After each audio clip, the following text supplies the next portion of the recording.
Dear friends, hello and welcome today. Just next to Go in the Donetsk region next to me, it's a 2S1.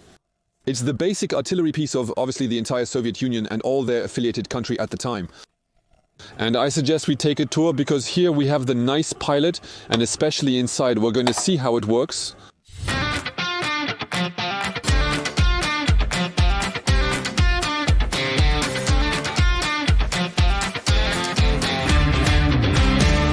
So the 2S1 is the mass artillery piece of the 80s, which was produced in very, very large quantities. It's the same chassis as the MTLB, just in one case. It's for troop transport, and in the other case, it's an artillery cannon that will fire approximately up to 15 kilometers away. The accuracy is poor, so they prefer firing from a distance of 7 to 8 kilometers. With a capacity also to fire in a flat trajectory up to 2, 3, 4 kilometers. Possibly on this type of vehicle in front, since there is no armor. It's 5mm, 2mm. In places they showed me it's really not solid. They have the 37th Marine Brigade in this brigade, in which I find myself. They also have Western pieces, and notably Italian ones. And they really see the difference. So the first element, obviously, is that we are on an artillery piece at Cheny.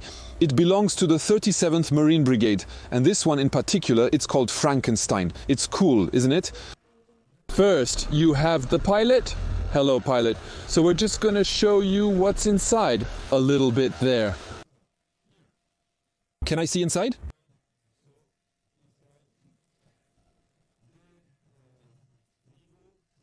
There's a brake, and gas. Okay, guess for gas. Gas here. I'm going to commit myself. No. No. You want okay. Come on, he's lighting up then. Hold on, it's about to get really loud.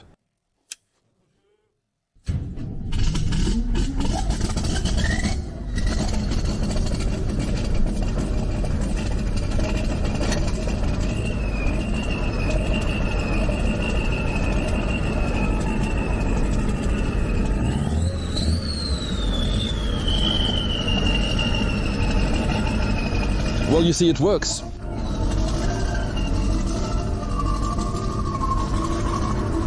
Dedication to Mother Nature. I hope the trees like civilization. The animals, they're going to get lead poisoning.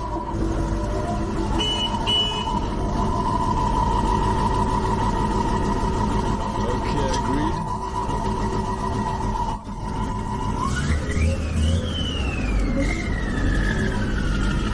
agreed. Okay, so you understood him when it moves necessarily. He has the head outside. There you go. It's still not the solution of the future. You see the cannon here, which is a little raised. You hear in the distance the artillery pieces, and now we're going to go see inside. This is the position of the tank commander, and we're going to go see from inside there, okay? So, we've gone inside here already. Well, you have the storage for the ammunition. And we arrive in the heart of hearts, hop 3 posts. The shooter. So him here, he has his little seat. I'm not going to explain it to you. There are 2 systems for calibration, for aiming. The one on the left here is to go up to 15 kilometers away. The one on the right is for direct fire aiming if you have to shoot 2 to 4 kilometers. So you have cameras obviously of different qualities here. You don't have a camera, since obviously when you shoot in indirect fire, that is to say distinction. Direct fire, I see my target, I shoot at it. Indirect fire, I shoot upwards. So there's no point in having a camera, since obviously we don't see it in front of him. That means we have all the calibration systems, and we also have the settings. That is to say, if I turn this thing here, well then I do move the cannon. You can say it's a little heavy, and if I turn these things here, look, you're going to say that I'm a weakling. That's it, we're going to do with the real hand, come on. And here,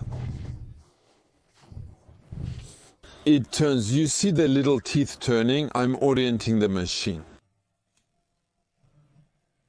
Right next to me, I'm the one who's going to calibrate the system. But actually the tank commander. It's him, he has all his radio systems. We are on equipment from the 80s, so I'll let you look. Remember, we complained in France about the radios from the 80s. For me, it's gear from the 60s. There's no digital screen. It doesn't have a tactical element. It's really the Middle Ages. And here is a camera that is supposed to be an infrared camera. Infrared camera and allows, hold on, to possibly distinguish things at 500 meters. We are very far from the needs. He will communicate with the pilot who is outside with his head out. He will receive his orders. And obviously, because the Ukrainians are modernized, they have the touch tablet with the mission management and task assignment system called Kropiva. When they are going to shoot, there are observation drones, Mavics, hotels, Vampires, which can do what is called damage assessment. That is to say, they can report in real time.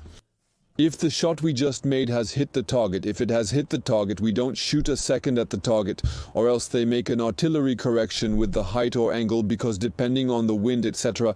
Again, this is a piece that is not precise at all. Imagine a Caesar cannon. They say we shoot 3 to 4 times further with the precision we have here on 7 kilometers. That is to say, we will shoot at 30 kilometers instead of 7 with a precision that is infinitely better.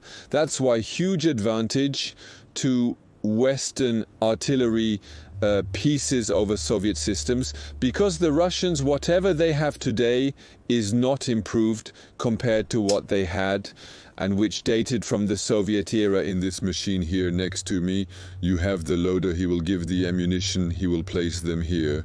So you have 2 types of charges. You have the shell, which is all in front, and behind you have the piece that will give the blow.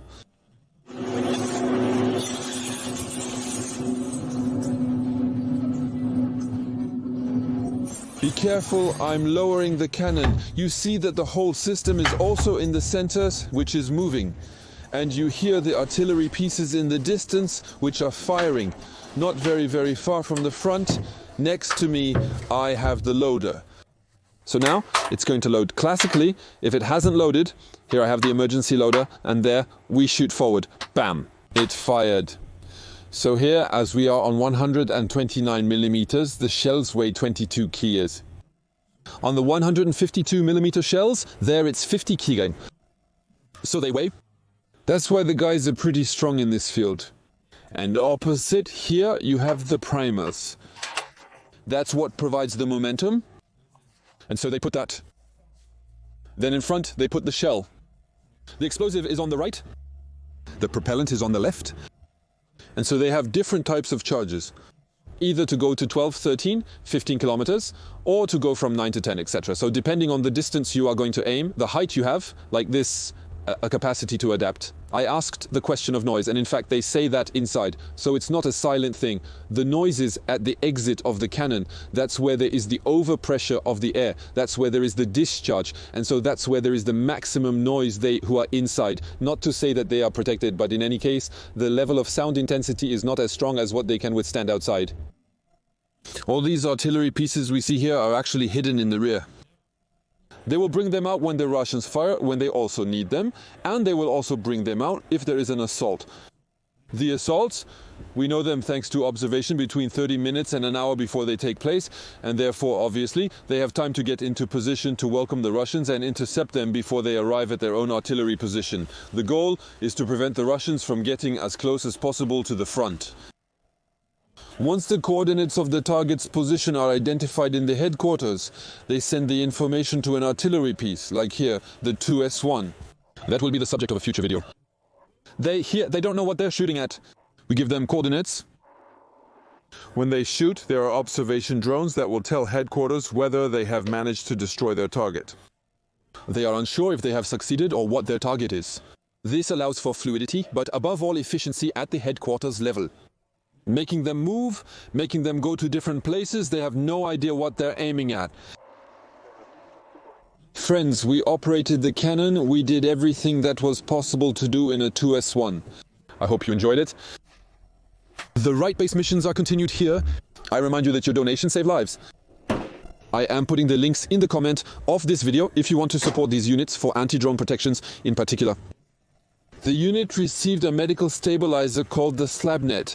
I am including all the links. We are closing the house as the shots are getting closer. See you soon.